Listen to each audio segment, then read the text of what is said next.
우리는 지난 여러 시간 동안에 사도 요한이 로마 제국에 의해서 반모섬에 유배되었고 또 교회는 도미티안 황제에 의해서 극심한 박해를 받고 있을 때에 이 반모섬으로 우리 예수님이 찾아오셔서 바로 사도와 교회를 격려하시고 그리고 무엇보다도 이제는 역사의 완성, 교회 완성, 만물의 완성을 계시하는 이 요한계시록의 말씀을 주셨다는 것을 우리가 살펴보고 있습니다. 그래서 이 3장은 소아시아 7교회를 향해서 이제 예수님께서 편지를 보내라. 그래서 그 7교회를 향하여 보낸 서신이 바로 계시록 2, 3장의 내용인 것을 우리는 알 수 있습니다. 그래서 이 7교회는 실제로 그 당시에 존재하였던 7교회이기도 하지만은 7이라고는 이 완전수의 의미는 바로 지상의 모든 시대 가운데에 모든 교회에 주신 하나님의 그 말씀이다. 그래서 이 말씀은 2000년 전에 7교회에게도 주시지만은 2000년 후인 지금도 여전히 우리에게 해당되는 그런 말씀으로 우리가 받아야 될 것입니다. 그래서 어떤 교회는 진리를 끝까지 붙잡고 그 진리를 가지고 교환해 거짓 사도를 분별하여서 그들 쫓아낸 그 일을 주님께로부터 칭찬을 받았지만은 그러나 첫 사랑을 잃어버렸다고 주님으로부터 또한 책망을 받지 않았습니까? 또 어떤 교회는 많은 사역과 겉으로 볼 때는 역동적인 교회였는데 주님께서는 살았다 하는 이름을 가졌으나 죽은 교회다. 이 말씀을 또 듣지 않았습니까? 또 어떤 교회는 교회 안에 가만히 들어와 있는 니골라당, 그리고 발람의 교훈, 그리고 이세벨의 교훈을 그것을 막지 못하여서 교회 안에 진리가 무너져버린 그런 교회를 향해서 주님의 준엄한 책망을 듣지 않았습니까? 또 어떤 교회는 떳떳 미지근하여서 차지도 않고 덥지도 않는 그런 영적인 상태에 대해서 주님으로부터 또한 책망을 받았습니다. 그래서 우리가 이 소아시아 7교 교회를 통해서 우리가 알 수 있는 것은 많은 환란이 있고 또 유혹이 있고 그리고 사회적으로 이제 고립되는 그런 소외가 있고 그리고 이 교회 안에는 우상 숭배의 그런 위험이 있는 이 지상교회의 불완전한 모습 그리고 끊임없이 죄와 싸워야 되는 이런 모습의 교회인 것을 우리는 살펴봤습니다. 그래서 어느 교회 하나도 안전하거나 어느 교회 하나도 신앙생활이 쉬운 교회가 없는 모두 다 전투하는 교회고 모두 다 허물이 있고 불완전한 그런 교회임을 우리가 살펴본 것이죠. 이제 오늘 우리가 4, 5장을 이제 오늘부터 몇 주간을 4, 5장을 살펴볼 텐데 이 4, 5장은 이 3장이 지상교회 이 요한하고 허물이 많고 전투적인 이 지상교회의 모습을 이 3장에 살펴봤다고 한다면은 오늘부터 살펴보는 이 4, 5장은 지상과 대비되어지는 이 천상의 교회, 이 천상의 교회의 예배 현장을 통하여서 우리가 천상교회를 우리가 살펴보기를 원합니다. 그러면 왜 이 3장과 그리고 이제는 6장부터 16장까지 이르는 이 방대한 이 종말론적인 이 심판의 이 메시지, 이 심판의 메시지 사이에 이 4, 5장이 들어가 있는 거예요. 그러니까 이 3장이 지상교회, 그리고 6장부터 16장까지 이 지상에 하나님의 심판이 임하는 이 3대 7중장이 임하는 이 계시록에 가장 많은 양을 할애하는 이 사이에 4, 5장의 이 천상교회 예배 장면, 천상교회 장면이 이 중간에 끼어 있다는 거예요. 여러분, 왜 이 중간에 천상교회와 천상교회의 예배의 장면이 이 중간에 끼어 있을까요? 그것은 바로 뭔가 하니까 이 지상교회의 불완전한 모습, 이 지상교회의 전투적인 이 모습, 이것을 성도들이 바라보고 이 속에 살아가는 것이 얼마나 고통스러운지 모릅니다. 그리고 6장부터 16장까지 이르는 하늘로부터 쏟아부어지는 이 심판, 이 재앙, 이것이 엄청난 두려움으로 이 땅에 임하기 때문에 바로 지상교회의 불완전함이나 천상으로부터 이 지상에 퍼부어지는 하나님의 이 심판, 이 재앙을 이것을 통과하기 위해서는 반드시 지상교회 성도들이 천상교회, 천상예배를 미리 맛을 봐야 되는 거예요. 미리 그것을 천상교회의 예배를 맛을 봐야 이 지상교회의 불완전함, 이 지상교회의 전투적인 그런 성도의 삶, 그리고 하늘로부터 퍼부어지는 이 심판을 견디면서 이 심판을 통과할 수 있기 때문에 천상의 그 은사를, 천상의 은혜를 미리 맛보도록 하기 위해서 이 중간에 4, 5장 천상 예배가 있는 거예요, 여러분. 여러분, 이것은 우리에게 축소적으로 적용을 하면은 오늘 우리가 드리는 주일 예배도 동일한 의미가 있습니다. 여러분, 1년 내에 365일이라고 하는 이런 시간이 펼쳐지지만은 6일이 지나면 7일째 주일이에요. 또 6일이 지나면 7일째 주일이에요. 그래서 1년에 365일 가운데 52일이나 주일이 있습니다. 이 주일이 중간중간에 계속 끼어있는 이유가 뭐죠? 예배를 통하여서 천상의 삶을 미리 맛보는 시간이 주일 예배예요. 여러분, 그래서 주일날 가장 비참한 사람이 주일날 어떤 사람인가 하니까, 여러분, 주일날 밥 한 끼도 못 먹는 쫄쫄 굶는 사람이 불쌍한 사람이 아니에요. 주일날 천상의 하나님의 은혜를 경험하지 못하는 그 사람이 이 세상에 가장 불쌍한 사람이에요. 여러분, 그렇기 때문에 불신자들이 얼마나 불쌍한 사람인지 몰라요. 주일날 골프를 치러 다닙니까? 해외 여행을 다닙니까? 여러분, 그걸 부러워하지 마십시오. 주일날 천상의 예배에 천상의 맛을 미리 보는 이 예배가 우리 하나님의 자녀들에게 얼마나 귀한 복인지, 여러분, 불신자보다 또 더 불쌍한 사람이 사실 있습니다. 누굴까요? 하나님의 교회 안에 있지만은, 예배도 드리지만은 천상의 은혜를, 천상의 그 신령한 하나님의 생명과 사랑을 맛보지 못하고 주일 왔다가는 마당만 밟는, 우리가 지금 이사야서 1장 말씀을 묵상했지 않습니까? 그 묵상을 하면은 1장에 어떤 사람이 나옵니까? 성전 마당만 밟는 사람. 여러분, 오늘도 마찬가지예요. 차라리 불신자면은 세상에서 세상 낙을 즐길 텐데, 신앙생활을 하면서 그것도 주일날 교회 나오면서 은총을, 하늘의 맛을 못 본다면은 가장 불쌍한 사람이죠. 여러분들에게는 그런 일이 없기를 축원합니다. 이제 우리가 이 4, 5장의 이 말씀 속으로 이제 들어가고자 합니다. 오늘 1절에서는 이 일 후에 내가 보니 하늘에 열린 문이 있는데, 이 말씀으로 시작을 하고 있습니다. 여러분, 여기서 이 일 후라고 하는 것은, 이것은 어느 일 후를 말할 것이가 말하겠습니까? 여러분, 이것은 이 3장에 있는 7 교회를 향한 메시지 뒤를 말할 것이 아닙니다. 여러분, 요한계시록의 이 기술의 흐름, 1장부터 2장, 마지막 22장까지 이 기술의 순서, 여러분, 이 순서는 시간의 순서가 아니에요.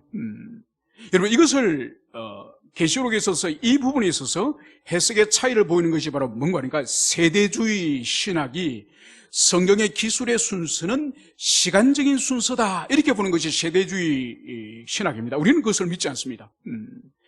우리는 이 성경의 이 기술의 순서는 시간적 순서가 아니라 논리적, 의미적 순서라는 그것을 여러분 기억하셔야 됩니다. 그래서 오늘 4장 1절에서 이 일 후라고 하는 이것은 바로 앞에 있는 이 3장에 있는 7 교회에 주신 메시지 뒤에 있는 그런 의미가 아니라, 바로 이것은 첫 번째 환상인 1장 12절부터 19절까지 이제 요한에게 영광스러운 모습으로 예수님이 이제 환상으로서 드러나지 않습니까? 바로 그 첫 번째 환상 뒤에 오늘 이 4장의 말씀이 이제 연결되는 거예요. 그럼 이 3장은 뭐냐? 이 3장 7 교회를 향해서 주신 그 말씀은 이 괄호 안에 삽입되는 그런 말씀이라는 것을 여러분들이 이해하시고 오늘 이 본문으로 들어가도록 하겠습니다. 오늘 요한이 내가 보니 하늘에 열린 문이 있는데, 오늘 사도가 이제 하늘을 보니 하늘에 열린 문이 있다, 이 말씀을 기록을 하고 있습니다. 여러분, 여기서 아주 중요한 개념인 이 열린 문이 도대체 뭘까? 이 열린 문이 뭔지를 이해하는 것은 이 본문을 이해하는데 매우 중요합니다. 여러분, 그렇기 때문에 이 중요한 이런 성경 구절이 있을 때에 가장 우리가 먼저 생각해야 될 것은, 이러한 동일한 이 단어, 이 사용용법이 신구약 성경 가운데에서 반복적으로 사용되어진 용례가 있는지, 사례가 있는지, 그것을 찾는 것이 성경 해석에서 매우 중요합니다. 여러분, 요한계시록에서 사용되어지는 이 표현들이 상징적인 기법이라고 말씀드렸죠. 그래서 이 상징적인 이것이 신구약 성경 다른 곳에서 어떻게 사용됐는지 그것을 우리가 몇 군데 찾아보도록 하겠습니다. 여러분, 창세기 28장 17절에 가면은 이제 야곱이 아버지와 형님을 속이고 장자권을 이제 몰래 빼앗지 않습니까? 그러면서 아버지와 형님 집에 살 수 없어서 이 야곱이 어떡합니까? 야반도주 하다시피 이제 그 집을 떠나서 아버지가 외삼촌이 있는 먼 화란에 라반의 집으로 도망치는 이야기가 이 28장에 나옵니다. 그러면서 이 야곱이 길을 가다가 이제 해가 져므로서 어떡합니까? 민가에 들어가서 어떤 사람의 집에 가서 잠을 잡니까? 그러지 못하죠. 광야에서 돌을 베개로 삼아서 이제 광야에서 자는 이야기가 나옵니다.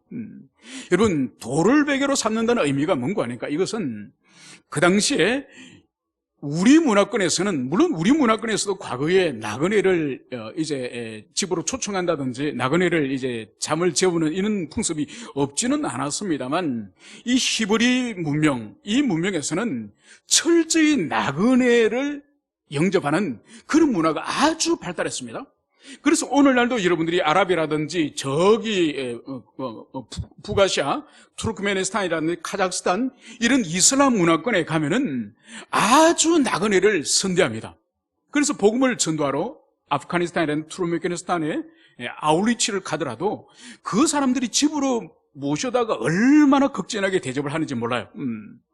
그런데 이 야곱이 돌베개를 하고 광야에서 잠을 잔다는 것은, 이 야곱은 여행하는 그 지역에 누구에게도 환대를 받지 못하는, 누구에게도 나그네로서 영접을 받지 못하는 철저한 사고무친에 고립된 그런 존재라는 거죠. 그러니까 얼마나 외롭고 얼마나 의지할 사람이 없는 그런 상태에 이 야곱이 광야에서 잠을 자게 되는 거죠.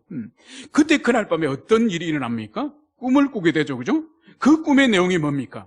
바로 하늘 위에서 땅까지 이르는 큰 사닥다리가 놓여지면서 그 사닥다리 사이로 이제 천사들이 오르내리면서 그 사닥다리 위에는 누가 계시죠? 바로 하나님이 계시죠. 하나님이 계시면서 야곱에게 약속하지 않습니까? 네가 다시 아버지 집으로까지 돌아올 때까지 내가 너희와 함께 할 것이다. 너를 지키고 보호하고 너를 책임지겠다. 이 말씀을 야곱에게 꿈 가운데서 말씀하지 않습니까? 그러면서 야곱이 이제 꿈을 깨고 나서 어떤 말을 하게 됩니까? 그것이 바로 야곱은 이렇게 말을 하는 것이죠. 두렵도다 이곳이요, 이것은 다름이 아닌 하나님의 집이요 이는 하늘의 문이로다. 바로 자기가 돌베개를 하고 잠을 잤던 그 광야가 바로 다름이 아닌 하나님의 집. 여기서 베델이 나왔죠. 베델의 의미가 하나님의 집이지 않습니까? 하나님의 집이요 이는 하늘의 문이로다. 여러분, 하늘의 문, 열린 문은 여기서 처음 등장합니다. 그래서 이 하늘의 문은 이 의미가 바로 뭔가 하니까 사닥다리가 하늘부터 땅에까지 이르러서 그 사닥다리를 통해서 천사와 하나님께서 오르내리면서 이 야곱을 만나주신, 즉 이 하늘 문은 바로 그곳이 하나님이 계시는, 하나님 임재해 계시는, 하나님이 지금 함께 하시는 의미가 이 하늘문이에요. 그리고 두 번째로 마태복음 3장 16절에서는 예수님이 요단강에서 이제 세례 요한에게 세례를 받는 장면이 등장합니다. 이 마태복음 3장 16절에서 이제 예수님이 세례를 받고 강물 위에서 이제 나오실 때 어떤 일이 일어납니까? 하늘이 열리면서 하나님의 성령이 비둘기같이 임하는 거야. 그래서 여기서 하늘이 열리고 마치 잠겨있던 문을 활짝 열듯이 하늘이 열리는 것을 말한 거예요. 그래서 여기서도 이 하늘이 열리는 이 의미는 바로 뭔가 하니까 성령 하나님의 임재, 즉 하나님의 임재를 말하는 것이죠. 그리고 마지막 한 곳을 더 살펴보면은 요한복음 10장 17절에 가면은 예수님께 이제 제자들에게 이제 목양의 원리를 가르치시면서 이제 예수님은 이렇게 제자들에게 말씀을 합니다. 바로 예수님 자신이 양들의 문이다. 우리 주님 성자 하나님이신 당신이 양들의 문이다. 이 말씀을 하는 거죠.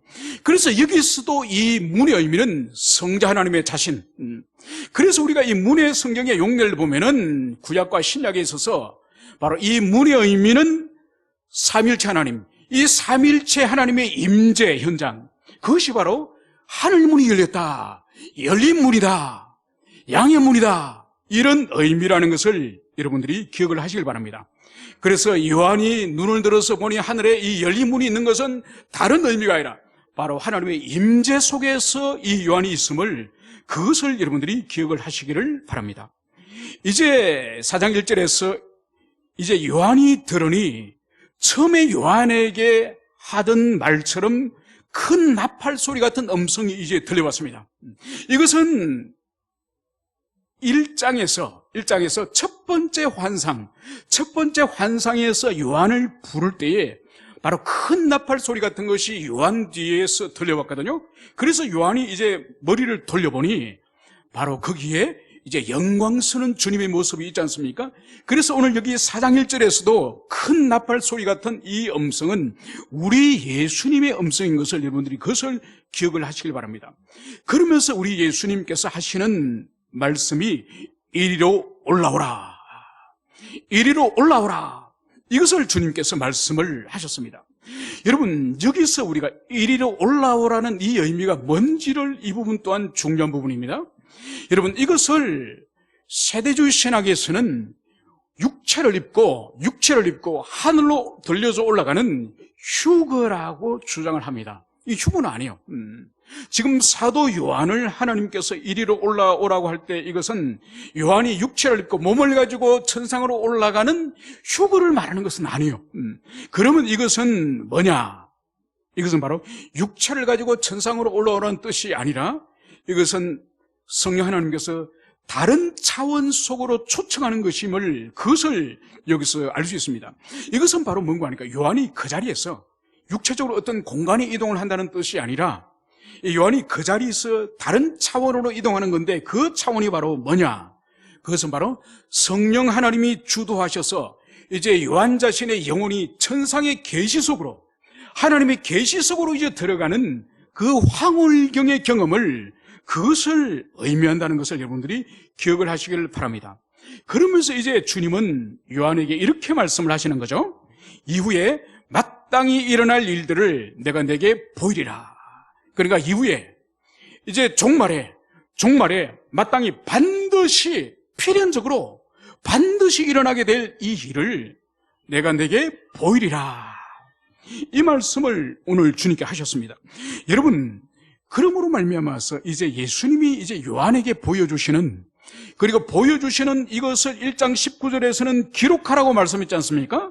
그래서 요한계시록으로 기록되어지는 이 계시, 이 말씀은 일어날 수도 있고 일어나지 않을 수도 있고 또 우연히 일어나거나 자연 발생적으로 일어나는 것이 아니라 반드시 필연적으로 우리 주님의 의지가 포함되어 있는, 반드시 역사 가운데 실현되어지는 그런 하나님의 계시인 것을, 그것을 오늘 분명히 오늘 예수님께서 말씀을 하고 있는 거예요.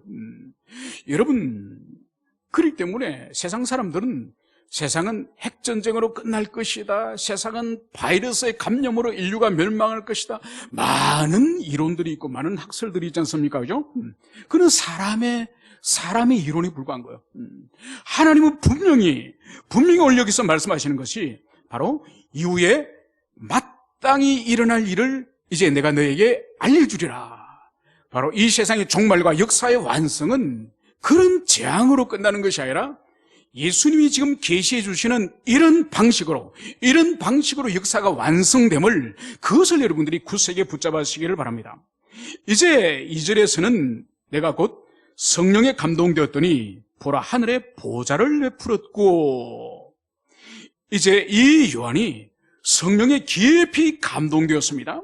그러면서 이제 성령님께서 이 요한의 전 인격을 이제 성령님께서 이 영혼을 깨우시고 이 전 존재를 이제 깨우셔서 이제 새로운 눈을 뜨게 하는, 오늘 성령에 감동되었다, 이 말씀을 여기서 기록을 하고 있는 거예요. 그래서 성령에 감동되었기 때문에 지금까지 보지 못하였던 새로운 세계를, 새로운 영역을 오늘 보는 것을 여기서 기록을 하고 있습니다. 그것이 바로 뭔가 하니까 바로 하늘의 보좌를 베풀었고, 하늘의 보좌를 이제 이 요한이 지금까지 보지 못하였던 천상의 하나님의 보좌, 하나님의 그 보좌를 오늘 보게 되었음을 성경은 말씀을 하고 있습니다. 여러분, 우리 그리스도인은 지금까지 우리가 자연인 상태로서 지상에 있는 불신자들이 보지 못하는 그 새로운 세계, 영적 세계를 보는 사람이 우리 그리스도인이에요. 오늘 성령에 충만하여 성령에 감동되어서 오늘 요한의 눈에 하나님의 보좌를 이제 보게 되는 것처럼, 우리가 하나님을 모를 때, 예수를 모를 때, 우리가 세상 사람으로 있을 때는 여러분 영적 세계가 있는 줄도 몰랐고 영적 세계의 깊이에 대해서 전혀 몰랐습니다. 그러나 오늘 요한이 성령에 감동되었던 것처럼 우리가 그리스도 예수를 믿으면서 이제 성령을 우리가 선물로 받았지 않습니까? 우리 속에 내주에 계시는 성령께서 하나님의 계시를 깨닫게 해주시고 하나님의 말씀을 깨닫게 해주시고 영적 세계를 분별할 수 있는 이 능력을 성령께서 우리에게 주신 거예요. 그래서 요한이 하늘의 보좌를 보듯이 우리 또한 영적 세계를, 보이지 않는 세계를 볼 수 있는 존재가 우리 그리스도인이에요. 여러분, 그렇기 때문에 그리스도인이 된다고 말하면서도 보이는 세계가 모두이고 우리의 생각으로 하는 이 이성으로서 밖에 판단하지 못한다면은 그 사람은 아직 그리스도인이 아니에요. 우리 그리스도인은 보이는 세계뿐만 아니라 보이는 세계를, 보이지 않는 세계를 볼 수 있고, 이 보이는 세계를, 보이지 않는 세계를 근거로 하여서 이 보이는 세계를 해석하고 판단할 수 있는 사람이 우리 그리스도인이에요. 그래서 우리 그리스도인은 세상 사람이 똑같이 말하고 똑같이 판단하고 똑같이 해석한다고 한다면 그 사람은 그리스도인이 아니에요. 여러분, 그래서 보세요. 오늘날 우리가 모바일을 통해서나 신문을 통해서나 텔레비전을 통해서 얼마나 세상에 많은 뉴스들이 쏟아집니까? 그죠? 그 뉴스, 세상의 뉴스를 액면가 그대로 받아들이는 사람들이 세상 사람이에요. 여러분, 우리 그리스도인은 세상에 일어나는 사건들이나 어떤 인물이나 어떤 일들을 액면가 그대로 받아들이는 것이 아니라 성경적인 계시관, 기독교 세계관, 하나님의 말씀에 근거해서 해석할 수 있는 사람이 우리 그리스도인이에요. 이거 거듭나지 않는 그리스도는 절대로 죽어도 할 수 없는 것이요. 오늘 이 요한이 지금까지 보지 못했던 천상의 하나님의 보좌, 이 보좌를 바로 성령의 감동에 의해서 이제 보게 됨을, 그것을 오늘 여기서 말씀을 하고 있습니다. 오늘 이 하나님의 보좌 할 때 이 드로노스, 이 보좌, 이 보좌를 의미하는 바가 뭘까요? 진짜로 우리 하나님께서, 삼일체 하나님께서 큰 황금으로 만든 그런 큰 의자를 이 하늘에 만들어놨고 거기 하나님이 딱 붙이고 앉아 계실까요? 그런 뜻이 아니에요. 여기 이 보좌는 우리 인간들에게, 특별히 1세기 당시 이 성경을 받는 수아시 7교회의 성도들, 로마 제국의 지배하에 있는 성도들에게 하나님에 관해서 이해하기 쉽도록, 그들이 이해하기 쉽도록 그들의 수준으로서 말씀해 주시는 것이 바로 오늘 드로노스 이 보좌의 보좌. 여러분들이 영화를 보시면은 예전에 로마 제국의 그런 큐바디스라든지 베너라든지 그런 영화를 보면은 로마 황제가 어떻습니까?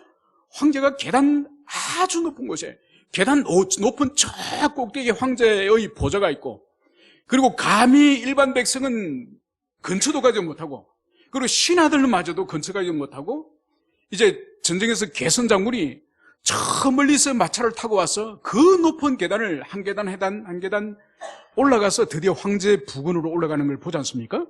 그러니까 그 시대의 황제와 황제의 보좌를 이해하고 있는 수아시아 7교회 로마 시민이자 그리스도인인 그 사람들에게 오늘 예수님께서 잘 이해시키기 위해서 오늘 보좌라고 하는 이 단어를 여기서 사용하는 거죠.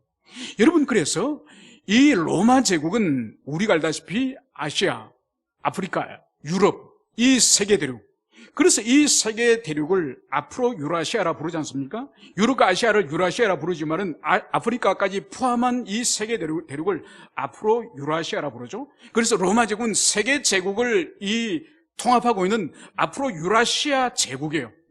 그래서 이 제국이 광활하지만은 모든 속주에 법과 이 명령을 시행하는 것은 바로 이 보좌로부터 시행되는 거죠. 그래서 로마 황제의 이 보좌로부터 모든 통치가 이제 속주 저 아프리카나 아시아까지 미치게 되고, 그리고 모든 속주의 어떤 법적인 문제, 분적인 문제, 이 최종적인 이 판단은 이 황제의 보좌, 여기로부터 모든 재판이 이제 이루어지는 거죠. 그리고 이 속주의 이 구석구석에서 어떤 전쟁에서 로마 장군들이, 지휘관들이 전쟁에서 이기더라도 그 전쟁의 승리의 영광은 어디로 돌아가야 됩니까? 장군 자신이 취합니까? 아니죠. 그럼 반역자가 되죠. 모든 제국의 전쟁과 모든 분쟁의 영광은 이 보좌로 이제 돌아가는 것이죠. 그래서 이 로마 황제의 이 보좌의 의미는 로마 제국의 중심이라는 것을 보여주는 것이 바로 이 황제의 이 보좌, 이 의미예요. 오늘 요한이 눈을 들어서 하늘을 보니 그 하늘에 하나님의 보좌가 있는 이 의미를 우리가 어떻게 해석해야 될까요? 그것은 바로 뭔가 하니까 이 지상교회를 지금 박해하고 이 지상의 로마 시민들을 법으로 통치하고 모든 재판을 결정하는 이 황제, 그리고 로마 제국의 모든 영광을 이제 거두가는 이 황제의 보좌, 이 황제의 보좌가 로마를 다스리고 세상을 다스리는 것이 아니라 하늘에 계신 하나님의 보좌가 이 세상 모두를 통치하는 실질적인 통치는 하늘 보좌에서 하나님의 통치에서 이루어진다. 이것을 이 소아시아 7 교회를 위하여서 이해하기 쉽도록 황제의 보좌에 비화해서 하늘 보좌를 오늘 계시하고 있음을, 그것을 여기서 볼 수 있습니다. 여러분, 여기서 우리가 또 하나 적용점을 찾을 수 있는 것이 바로 뭔가 하니까 이것은 1세기뿐만 아니라 오늘날도 우리가 눈으로 볼 때는 대한민국에는 청와대가 있고 미국에는 백악관이 있고, 그래서 미국의 백악관의 그 정책이나 외교 정책이 전 세계를 중구로는 그런, 눈으로 볼 때는 세계 통치는 바로 강대국에서 이루어지는 것 같지만은 아니라는 거예요. 오늘날도 이 강대국의 국가 원수들이나 이 정치체제나 이 외교체제를 바로 통치하시고 의거하시는 분은 하늘 보좌에 계시는 우리 하나님의 그 통치 아래 모든 세계의 질서가 있음을, 그것을 우리가 굳세게 붙잡아야 되는 거죠. 여러분, 그렇기 때문에 우리가 이 하나님의 이 통치와 이 세상 권세의 이 질서 사이에 충돌이 일어날 때에 우리 그리스도인은 무엇을 선택해야 될까요? 우리 그리스도인은 하나님의 법과 하나님의 질서를 선택해야 되는 거죠. 여러분, 그래서 출애굽기에 보면은 이 히브리 산파들에게 파라오가 무엇을 명령합니까? 히브리 여인들이 아기를 낳으면은 반드시 죽여라, 빨리 죽여라. 아기를 죽이도록 히브리 산파들에게 그렇게 명령하는 거죠. 파라오가 명령을 하지만은 히브리 산파들이 히브리 아이들을 죽여요, 안 죽여? 죽이지 않습니다. 저항하는 거죠. 왜냐하면은 하나님의 창조질서에 의할 경우에는 그 생명이 출산할 경우 그것이 하나님의 복이요, 또 하나님의 백성이기 때문에 함부로 죽일 수 없는 것이죠. 그리고 우리가 알다시피 사도들이 예루살렘으로 나가서 복음을 전파할 때에 그 복음 전파를 하지 못하도록 대제사장이 사도들을 잡아가지고 재판하지 않습니까? 그래서 재판을 하면서 다시는 복음을 전하지 못하도록 급박할 때에 베드로가 무엇을 답변합니까? 우리가 하나님을 기쁘시게 하겠습니까? 우리가 사람을 기쁘시게 하십니까? 그러면서 사람의 말을 순종하는 것이 하나님 뜻이 아님을, 그것을 증거하면서 계속적으로 복음을 증거하는 것을 볼 수 있습니다. 여러분, 그렇기 때문에 오늘날도 우리 그리스도인은 두 법에 대해서 잘 알아야 돼요. 그러니까 이 세상의 법이 규율하는 것이 뭔지를 알 뿐만 아니라 더 나아가서 하나님의 법이 뭔지를 잘 분별해야 되는 거죠. 여러분, 그렇기 때문에 최근에 우리 사회 가운데서 지금 하나님의 법을 도전하는, 그 법을 깨는 많은 악법들이 일어나지 않습니까? 예컨대 이제 태아를, 뱃속에 있는 이 영아를 죽일 수 있지 않습니까? 여러분, 지금까지는 뱃속에 있는 이 태아를 유산하는 것은 이것은 큰 죄로 그렇게 형벌을 줬습니다. 그런데 여러분, 이것을 이제는 유산을 자유롭게 할 수 있는 이런 길을 열어주는 거죠. 이건 절대로 옳지 않은 거죠. 여러분들이 만약 길을 지나가다가 이웃집 개나 강아지를 발로 차보세요. 그러면 그것을 주인이 볼 경우에 어떡합니까? 신고해서 여러분들 벌금을 내거나 여러분들이 형벌 받습니다. 여러분, 개나 강아지는 발로 차면은 형벌 받는데 사람을, 태아를 유산해서 그 태아를 죽이는 살인을 해는 것은 벌을 받지 않는다고 하면 이 말이 됩니까? 그죠? 이거는 전혀 이것은 옳지 않은 거죠. 여러분, 이런 것을 비롯하여서 이제 여러 예전에 이미 다른 가정의 아내나 다른 가정의 남편과 간음을 할 경우에 이것이 예전에는 간통이라고는 형벌로서 규정했지만은 이제는 이것은 형벌은 더 이상 안 해요. 물론 배우자가 이혼을 제기할 수 있고 손해배상을 청구할 수는 있지만은 이것은 법적으로 이제는 형벌은 사회적으로 안 해요. 여러분, 그러나 분명하게 살인하지 말라, 간음하지 말라, 영원하신 하나님의 법이 살아있기 때문에 세상 사람들은 그렇게 하더라도 우리 그리스도인은 엄격하게 혼인과 가정의 순결함을 지켜야 되고, 그리고 생명을 존귀하게 여겨야 되기 때문에 세상의 법과 하나님의 법이 충돌할 때는 우리는 절대로 세상 법을 붙잡는 것이 아니라 하나님의 법을 붙잡아야 되는 거죠. 그래서 순결한 가정을 계속적으로 지키고, 하나님이 생명을 주셔서 우리에게 태아를 주시면은 감사함으로 아기를 놓고, 여러분, 그래서 우리는 이 두 법의 체계와 두 법에 있어서 무엇을 중심으로 잡아야 될지 이것을 여러분들이 굳세게 붙잡으시기를 축원합니다. 이제 오늘 그 보좌 위에 앉으신 이가 있는데 바로 하늘 보좌에, 그 보좌에 앉아 계시는 이가 있다, 이 말씀을 여기서 하고 있습니다. 여러분, 하늘 보좌에 앉아 계시는 이분이 도대체 누굴까요? 그 보좌에 앉아 계시는 분이 도대체 누굴까요? 먼저 답을 말씀드리면 이분은 창조주 하나님, 제1위, 삼일체 하나님 가운데 제일 2위이신 성부 하나님이라는 것을 우리는 알 수 있습니다. 왜 알 수 있느냐? 바로 이어지는 5장에서 보면은, 이제 우리가 다음에 살펴보겠지만 5장에서 보면은 그곳에 아버지 하나님의 보좌 옆에 계시는 어린 양을 기록을 하고 있습니다. 그 어린 양은 누구시죠? 바로 성자 하나님, 예수님이 성부 옆에 계시는 모습을 볼 수 있습니다.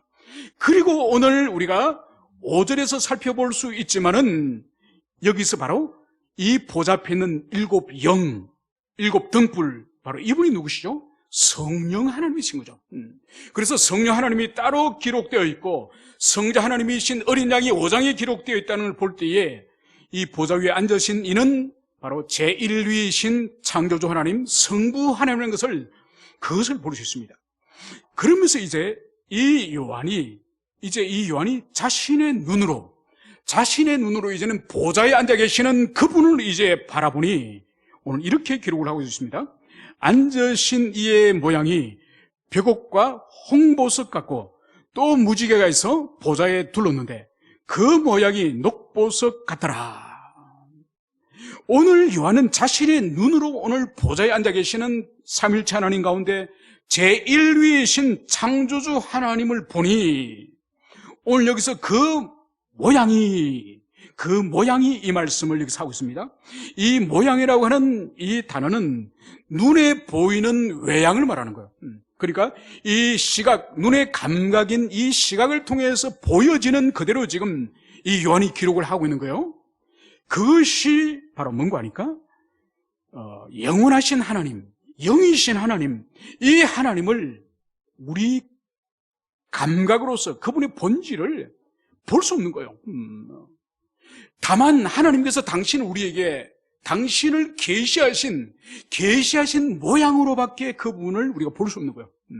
그래서 오늘 이 벽옥과 같고 홍보석 같고 또 녹보석 같은 이 모습은 하나님의 본질이 아니에요. 하나님의 본질은 그분은 영이시고 영원하시고 무궁하신 분이기 때문에 우리의 이 시각으로, 이 유한한 시각으로 그분을 감지할 수 있는 것이 아닙니다. 그래서 오늘 이 하나님에 대해서 오늘 이 요한이 기록하기를 어떤 모양과 같고 같고 이것을 반복하는 이유가 바로 그거예요. 그래서 하나님은 벽옥이고 홍보석이고 녹보석이다 이렇게 말하지 않는 거예요. 만약 하나님을 어떤 외적인 형태를 가지고 있는 사물로 규정하는 순간, 그죠? 녹보석이다, 루비다, 다이아몬드다, 하나님을 이렇게 규정하는 순간 그것은 하나님이 아니에요. 그것은 틀리는 거예요. 그래서 오늘 이 요한은 자기 눈으로 감지된, 눈으로 보고 그것을 파악된 그 모양 그대로 그것을 기술하는 하는 거예요. 그래서 그분의 본질이 아닌 이 요한의 눈으로 보여진 그런 모습인 바로 우리 주님의 모양이 벽옷, 그리고 홍보석, 그리고 녹보석과 같았다. 이 말씀을 여기서 하고 있는 거예요. 그래서 오늘 본문은 뭐와 같다 이런 언유와 비유 형태로 우리 하나님을 오늘 드러내는 거예요. 여러분, 이것이 인간이 하나님에 대해서 정확히 할 수 있는, 정확히 기록할 수 있는 그 방법이에요. 여러분, 그렇기 때문에 난 하나님을 봤는데 하나님이 이렇게 생기셨더라, 하나님이 이런 분이더라, 여러분, 이것은 거짓이에요. 그것은 옳지 않습니다. 어떤 모습처럼 보였다, 어떤 모양처럼 보였다, 이렇게 표현해야지 하나님은 이런 모양이다, 이것이다, 그렇게 선언하는 순간 그것은 진리가 아님을, 그것을 우리가 기억을 해야 될 것입니다. 그러면 시편 104편에도 시인은 하나님을 이렇게 기록을 하고 있습니다. 옷을 입은 같이 빛을 입으신 분. 그러니까 우리가 몸에 옷을 입는 것처럼 하나님은 빛을 옷처럼 입으신, 그래서 그분에게 찬란한 그분의 그 영광의 광채, 그 광채를 시편에서도 이미 기록을 하고 있는 거죠.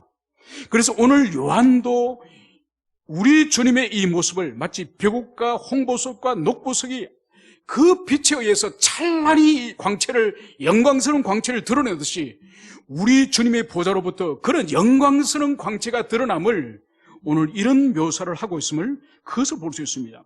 그러면 여기서 오늘 세 가지 보석으로 오늘 우리 하나님을 계시하는 이 의미를 살펴보길 원합니다.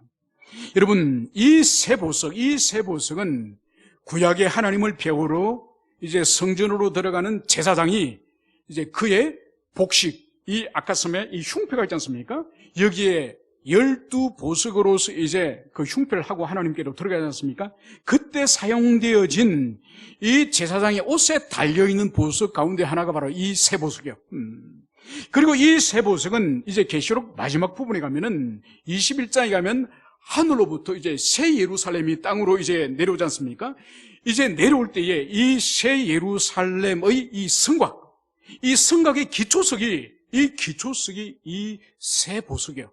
이 새 보석이 그 12기초석 가운데에 포함되어 있음을, 그것을 볼 수 있습니다. 그리고 더 나아가서 이 새 보석의 의미가 있다는 거죠. 그 의미가 도대체 뭘까요? 왜 하나님의 보좌에서 다른 보석의 색깔이 아니라 이 새 보석의 색깔이 찬란하게 드러나고 있을까요?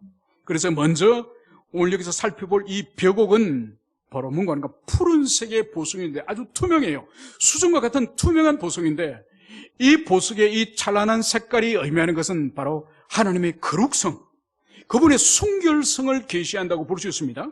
그리고 두 번째로 이 홍옥, 이 붉은색의 이 보석은 루비를 말하는 거예요. 이것은 뭘 의미하는 거니까 피와 같은 색깔을 보여주는 건데, 이것은 바로 불의에 대해서, 죄악에 대해서 하나님이 공의로서 심판하시는, 죄에 대하여 진노하시는 공의 하나님의 성품을 이 붉은색 이 홍옥 루비에서 계시하는 거죠. 그리고 마지막 세 번째로 이제 녹보석 같은 보좌를 둘러싸고 있는 이 무지개가 의미하는 이 의미는 바로 뭘까요? 여러분, 구약에서 무지개라고 한다면 제일 먼저 여러분이 떠오르는 이미지가 뭐죠?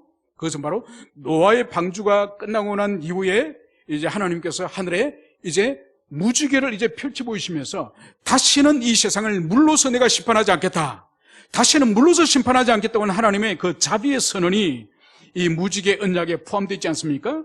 그걸 볼 때에 이제 공의의 하나님의 성품, 그리고 하나님의 공의의 성품을 따라서 심판하시는 이 홍옥의 이 색깔, 그럼에도 불구하고 이 무지개 색깔을 띠고 있는 이 녹보석의 의미는 바로 뭔가 하니까 진노 가운데서도 죄인을 불쌍히 여기시는, 진노 가운데서도 자비를 베푸시는 하나님의 국민의 성품이 바로 이 녹보석의 의미인 것이요. 그래서 천상 하나님의 보좌를 둘러싸고 있는 이 새 보석의 이 찬란한 색깔, 이 색깔은 하나님의 성품을 계시하는 색깔이라는 것을, 그것을 볼 수 있는 거죠. 거룩하고 순결하신 하나님, 죄를 향해서는 진노하시고 심판하시는 하나님, 그러나 심판 가운데서도 하나님의 긍휼을 베풀어 주시는 하나님의 무한한 자비의 하나님이신 것이 이 보좌 위에 이제 드러난 이 찬란한 이 영광의 빛, 이것을 통하여 하나님의 성품을 계시하고 있음을 그것을 볼 수 있습니다. 이제 4절에 따르면 이제 요한이 이제 하나님의 보좌를 다시 주목하니 그 보좌 주변에 어떤 장면이 있는 거니까 24 보좌가 있고 그 보좌들 위에 24장로들이 흰옷을 입고 머리에 금관을 쓰고 앉았더라. 여러분, 이제 5장에 가면은 이 하늘 보좌와 하늘 예배에 대해서 더 구체적으로 보여주고 있습니다. 잠깐 말씀을 드리면 제일 한가운데 하나님의 보좌가 있고 그 하나님의 보좌에서 아름다운 보석의 광채가 지금 빛나고 있고 그리고 그 주변에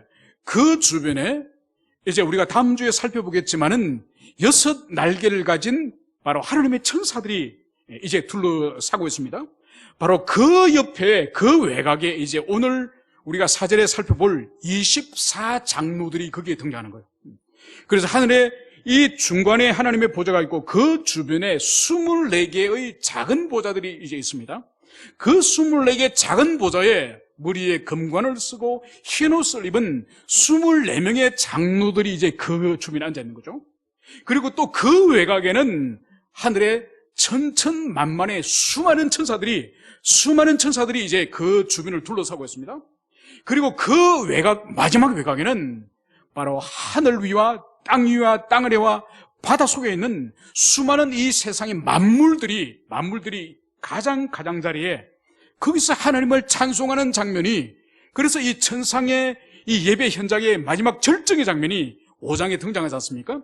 그래서 여러분들이 오늘 하나님 보좌 주변에 이제 24개의 보좌가 있고 그 24개 보좌에는 24명의 장로들이 금관을 쓰고 흰옷을 입고 앉아있는 이 장면을 여러분들이 이해하시면서 오늘 이 본문을 보기를 원합니다. 그러면 24개 보좌에 앉아있는 이 24명의 이 장로는 도대체 누굴까요?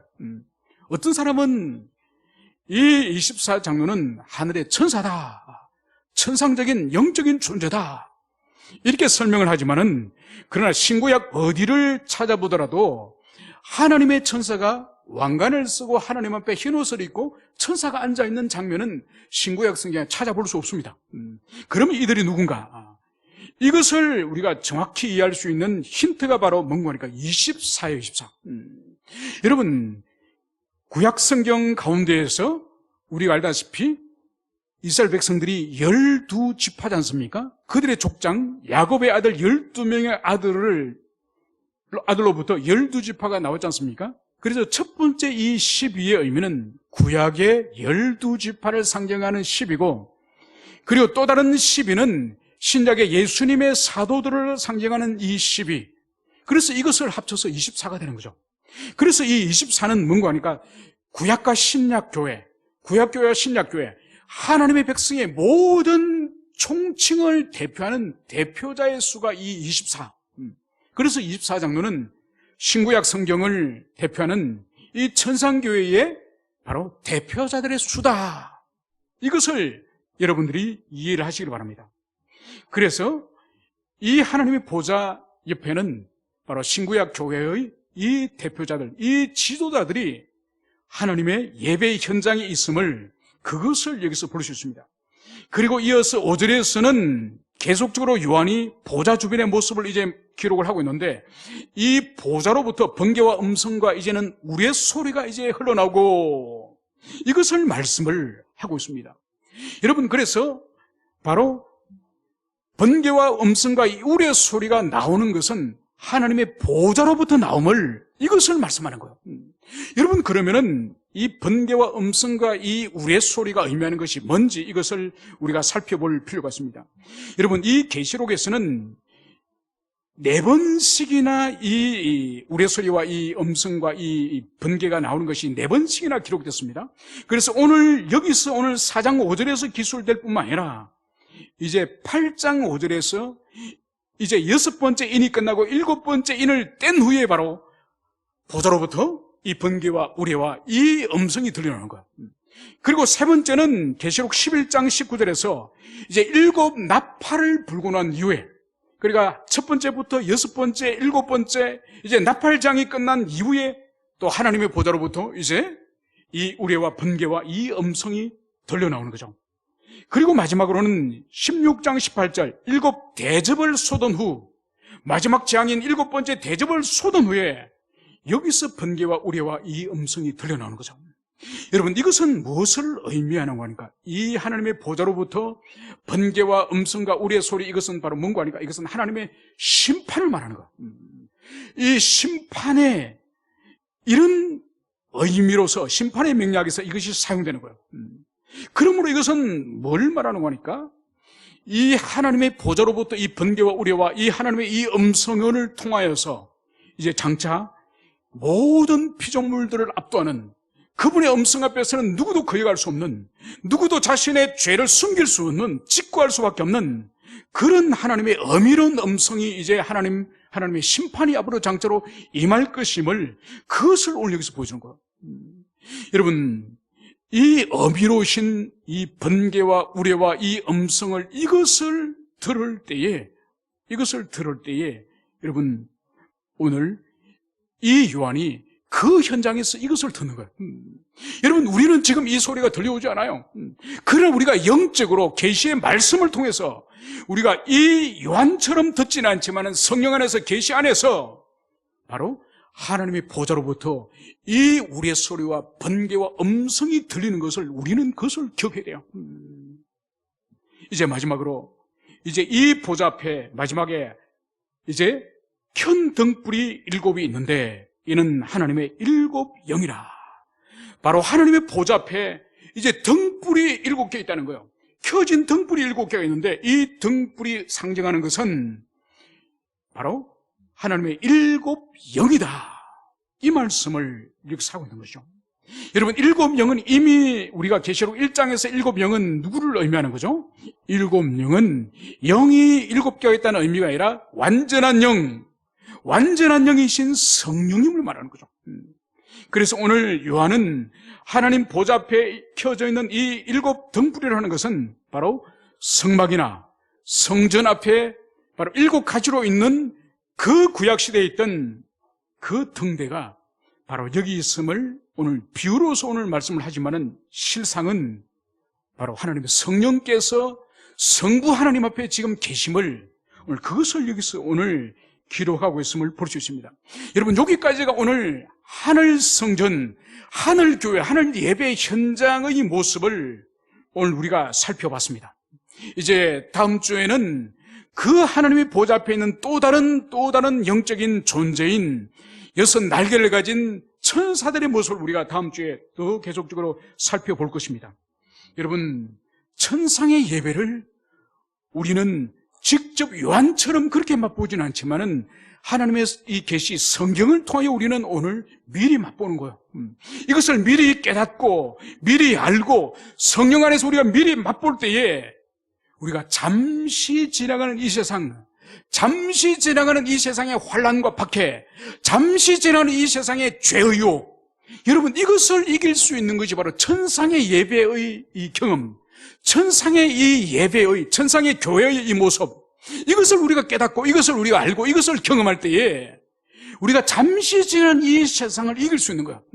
박해도, 불이익도, 우리가 오는 차별도, 우리에게는 고난과 역경과 환난도, 죄의 유혹도, 여러분, 우리가 이제는 장차 예수님과 혼인 결혼해야 될 정혼한 신부라고 우리가 우리 자신을 그렇게 인식할 때에 우리가 순결을 지킬 수 있고 죄와 싸울 수 있고 우리에게 다가오는 그런 악한 욕망과 싸울 수 있는 그 유일한 힘이 이 천상의 이 예배를 경험하고 하나님의 은총을 경험하고, 그래서 나는 그리스도의 신부다, 나는 곧 그리스도와 결혼해야 될 순결할 신부다, 이것을 우리가 가슴에 새기는 동안에 이 세상을 잠시 잠깐의 이 유혹과 이 박해와 이 어려움과 이 오해와 모든 이 손해와 이 모든 것을 감당할 수 있는 거예요. 우리가 다음 주에도 계속적으로 이 천상의 예배 현장을 계속적으로 살펴보기를 원합니다. 함께 기도합시다.